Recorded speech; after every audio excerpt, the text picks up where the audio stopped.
दोस्तों नमस्कार। आज हम शुरू करेंगे आंसर राइटिंग और हमने टॉपिक लिया है सामाजिक न्याय।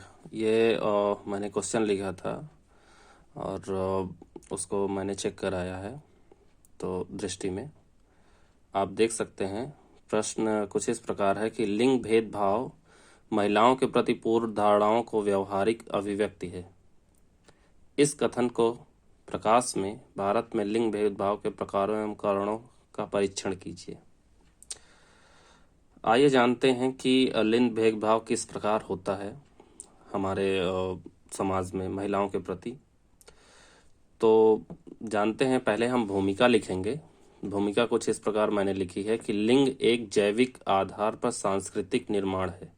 हालांकि संस्कृति के आधार पर लोग लिंग के विषय में छवियों, मूल्यों, विश्वासों और अपेक्षाओं का एक पूरा समूह तैयार करते हैं। विश्व की आधी आबादी होने के बावजूद महिलाओं की राजनैतिक और सामाजिक दशा शोषित और पीड़ित किसी दूसरे अल्पसंख्यक समुदाय जैसी ही समझी जाती है।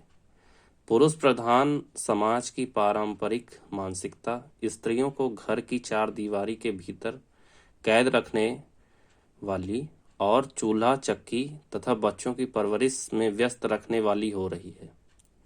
लिंग भेदभाव के क्या क्या रूप हो सकते हैं महिलाओं में? जैसे परिवार में खाना पकाने, कपड़े धोने जैसे घर के अन्य काम करने के लिए लड़कियों को ही कहा जाता है। व्यवसाय में महिलाओं को रिसेप्शनिस्ट, शिक्षक, परामर्शदाता आदि के रूप में कार्य करने की प्राथमिकता दी जाती है।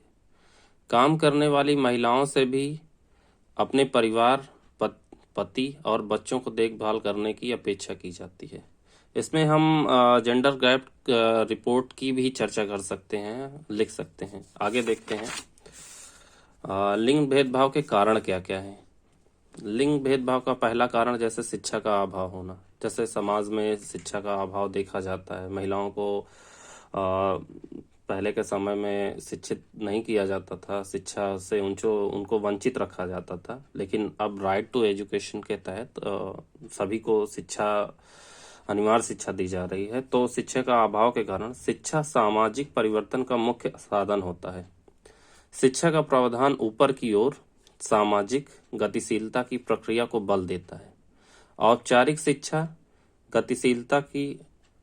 शिक्षा तेजी से बदलती दुनिया में आवश्यक कौशल के साथ शक्ति प्रदान करती है। बाहरी दुनिया में से अनभिज्ञ रहना दूसरा कारण है। महिलाओं को आमतौर पर पारिवारिक भूमिकाओं तक ही सीमित रखा गया था। घर के बाहर की दुनिया से वे अछूती रहीं। बाहरी दुनिया में संघर्ष करने के लिए आवश्यक कौशल और व्यवहार महिलाओं के लिए उपलब्ध होने चाहिए।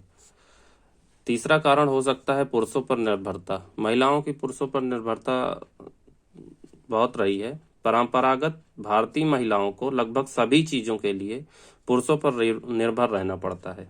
उन्हें बेटी, पत्नी, बहन और माँ की भूमिकाओं का निर्वहन करना पड़ता है। पिता, पति और अंत में अपने बच्चों पर निर्भरता ही महिलाओं के भाग्य का निर्माण करती है। तो ये हो गए लिंग भेदभाव के कारण। अब इसका हम किस तरह लिख सकते हैं निष्कर्ष? तो निष्कर्ष कुछ इस प्रकार है कि इस प्रकार सामाजिक कुरीतियों को समाप्त करने के लिए सबसे पहले लोगों की अवधारणा को परिवर्तित करने की आवश्यकता है।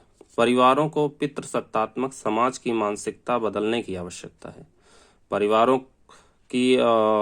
परिवारों को पितृसत्तात्मक समाज की मानसिकता बदलने की आवश्यकता है। यह हमेशा कहा जाता है कि अगर एक परिवार की महिला शिक्षित होती है तो वह पूरे परिवार को शिक्षित कर सकती है। धन्यवाद।